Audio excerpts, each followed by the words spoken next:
Hello friends, welcome to अगली beauty episode 11 episode 10 तक की वीडियोस मैंने ऑलरेडी अपलोड कर दी हैं, जिसका लिंक आपको डिस्क्रिप्शन बॉक्स में मिल जाएगा। सो आगे शियाओमू अपने डैड को देखने हॉस्पिटल आती है एंड थोड़ा वरीड हो जाती है। सो चैनमो उसे कंसोल कराता है तो वो उससे पूछती है, तुम्हें ये कैसे पता चला कि मैं मैंगोई नहीं हूँ? तो वो बताता है कि तुम डांस नहीं कर सकती, एक्टिंग नहीं कर सकती, इंग्लिश नहीं बोल सकती और रियल मैंगोई को पीनट से एलर्जी है।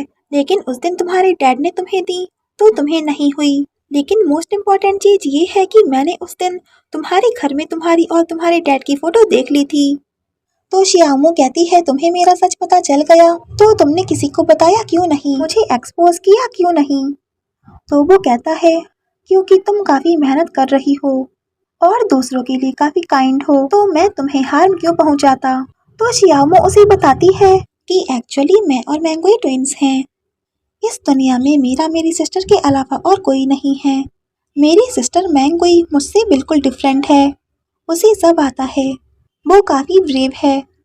मैं उसकी बस एक शैडो हूँ। मेरी सिस्टर मुझे हमेशा प्रोटेक्ट करती है। उसे एक रिच फैमिली ने अडॉप्ट किया था और उसके बाद वो उसे कनाडा ले गए। उनका एक सन भी है जो उनके साथ कनाडा में रहता है। तो चैनमो पूछता है, और तुम? तो वो बताती है, मेरी सिस्टर के चले जाने के बाद मुझे कुछ किडनैपर्स ने पकड़ लिया था और अपने साथ लेकर जा रहे थे। लेकिन मैं वहां से भाग निकली और रास्ते में मुझे मेरे डैड मिले जो मुझे अपने साथ ले गए एंड मुझे अडॉप्ट कर लिया। मेरा नेम होंग शिया था, लेकिन उन्होंने मुझे एक न्यू नेम दिया, शियाओमू। तो चैनमो पूछता है, फिर तुम मैंगोई से दोबारा कैसे मिली? तो वो बताती है, मेरी फैमिली पुअर थी। मैं अपने डैड को सपोर्ट करने के लिए जॉब किया करती थी। मैं पैसे कमाने के लिए फूड डिलीवर किया करती थी। मैं इस सिटी काम करने के लिए आई थी। मेरे डैड विलेज में रहते थे। एक दिन मैं मैंगोई के घर पे फूड डिलीवर करने गई और उससे दोबारा मिली तो उसने मुझे अपने पास रख लिया। वो एक सुपरस्टार है। उसने मुझे ट्रेन किया और अपनी जगह रिप्लेस करने को कहा। उसने मुझे बहुत अच्छे से ट्रेन किया था, कोई भी मुझे पहचान नहीं पाया। एक दिन वो सडनली अब्रॉड चली गई और उसने मुझे अपने ग्रेजुएशन प्रोग्राम को करने के लिए भेज दिया, जो सॉन्गसी के साथ मेरा फर्स्ट शो था। और उस दिन से मैं उसका रोल प्ले कर रही हूँ। तो चैनमो पूछता है, इस टाइम मैंगोई कहाँ है? तो वो कहती है, मुझे नहीं पता वो कहाँ है, बस वो अपने बिजनेस में बिजी है। मैं उससे पूछना भी नहीं चाहती, बस उसके आने का वेट कर रही हूँ। जब वो वापस आ जाएगी तो मैं उसे उसकी आइडेंटिटी वापस कर दूंगी।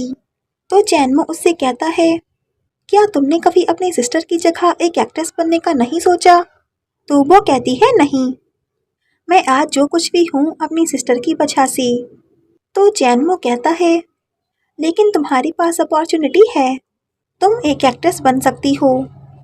तो वो कहती है, बकवास मत करो, अपनी सिस्टर की आते ही मैं फिर से फूड डिलीवर करने का काम शुरू कर दूंगी। मैं कभी एक्ट्रेस बनना नहीं चाहती। एंड उससे कहती है, क्या तुम ये सीक्रेट मेरे लिए हाइड रख सकते हो? तो वो कहता है, हमेशा। मैं तुम्हारे लिए हमेशा खड़ा रहूंगा। ये मूवी खत्म होने के बाद भी मैं तुम्हें सपोर्ट करूंगा। तो वो उसे देखने लगती है एंड कहती है, मुझे तुम पे ट्रस्ट है। आगे उसके डैड की सर्जरी सक्सेसफुल हो जाती है तो वो उनके पास आकर काफी इमोशनल हो जाती है। आगे चैनमो अपने ओल्ड हाउस आता है जहां वो अपने रियल पेरेंट्स के साथ रहता था एंड उस हाउस को सेल करवा देता है। तभी उसे शियाओमू की कॉल आती है जो उसे डिनर पे इनवाइट करती है, तो वो उसे हाँ बोल देता है। लेकिन उससे पहले इवनिंग में उसका शूट होता है जहां दोनों सेट पे आते हैं। तभी चैनमो को उसके डैड की कॉल आती है जो उसे मिलने के लिए इनवाइट करते हैं, तो वो उन्हें मना कर ही रहा था। लेकिन वो कहते हैं, मुझे तुमसे उस एक्ट्रेस के बारे में बात करनी है। जिसके बाद वो अपने डैड से मिलने आ जाता है तो उसके डैड भी मैंगोई की इन्वेस्टिगेशन करवा चुके थे एंड उन्हें भी उसका सीक्रेट पता चल गया है कि मैंगोई एंड शियाओमू ट्विन सिस्टर्स हैं। क्या तुम अभी उस एक्ट्रेस के साथ वर्क करना चाहते हो? तो वो कुछ नहीं बोलता। तो वो पूछते हैं, क्या तुम्हें उससे प्यार तो नहीं हो गया और तुम उसके लिए पागल हो चुके हो? मैं बस इतना ही कहना चाहूँगा कि तुम अपनी जॉब को यहीं छोड़ दो और हमारी कंपनी में वर्क करो। एटलीस्ट तुम्हें वहाँ किसी का असिस्टेंट बनना नहीं पड़ेगा।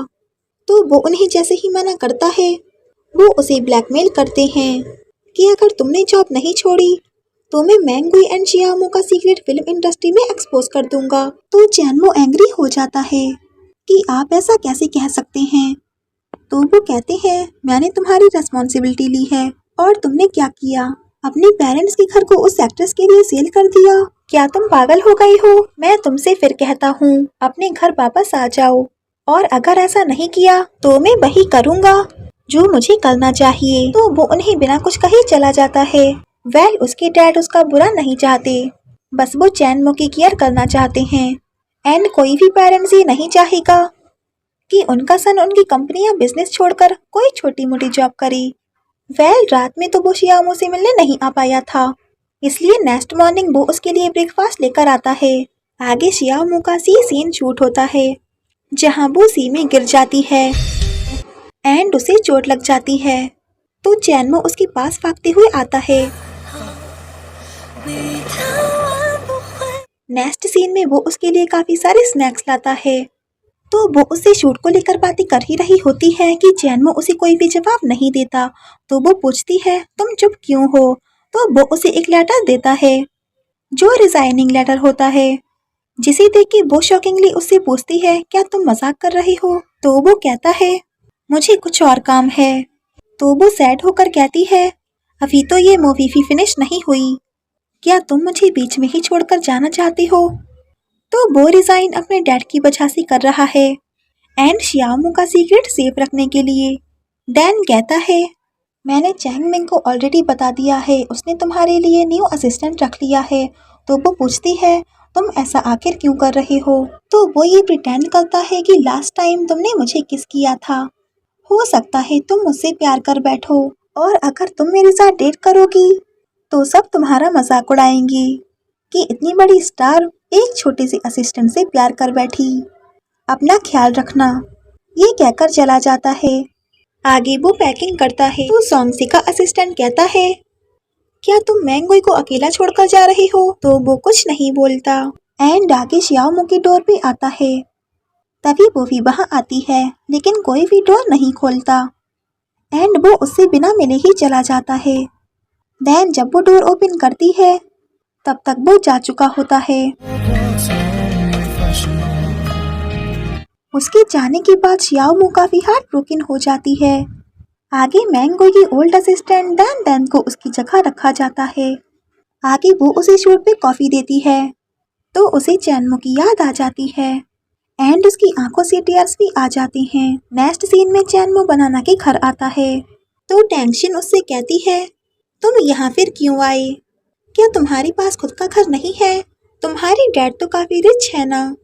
तो वो कहता है तुम भी यहाँ क्या कर रही हो, तुम्हें तो तुम्हारे स्कूल में होना चाहिए। तो वो उसे सूट में देखकर पूछती है तुमने ये क्यों पहना है। तो वो कहता है मैं अपने डैड के साथ पूरे दिन मीटिंग में था। सो गाइस सब इस ड्रामा में 1 मंथ का लीव आ चुका है एंड चैनमो को उसकी जॉब एंड शियाओमो को छोड़े हुए 1 महीना हो गया है। तो टेंशन पूछती है क्या तुमने जॉब छोड़ दी, क्या तुम्हें मैंगोई के लिए बुरा तो नहीं लग रहा है। तो वो कहता है ऐसा कुछ नहीं है ओके, मैं बस अपने डैड को थोड़ा सपोर्ट कर रहा हूँ। सो इनकी नोकझोंक चल ही रही होती है तभी बनाना आ जाता है जो उसे बताता है कि मैं आजकल सॉन्गसी को फॉलो कर रहा हूँ, क्या तुम भी साथ चलना चाहोगी।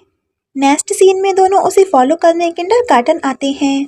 आगे सॉन्गसी चैनमो से कहता है तुम यहाँ क्या कर रहे हो, क्या तुम मैंगोई से मिलने आए हो। तो वो कहता है नहीं, मैं तो तुमसे मिलने आया था। तो वो हंसने लगता है। तो चैनमो बनाना को फंसाकर वहां से भाग जाता है कि देखो एक रिपोर्टर तुम्हें फॉलो कर रहा है एंड ये सीन काफी फनी होता है। आगे शियाओमो की वैन वहां आती है एंड वो जैसे ही बाहर निकलती है तो वहां चैनमो होता है जहां दोनों एक दूसरे से पूरे 1 महीने बाद मिलते हैं एंड एक दूसरे को देखने लग जाते हैं। सो ये एपिसोड ही एंड होता है। If you like this video please like share and comment and या don't forget press the bell icon. So thanks for watching this video. Bye bye and take care.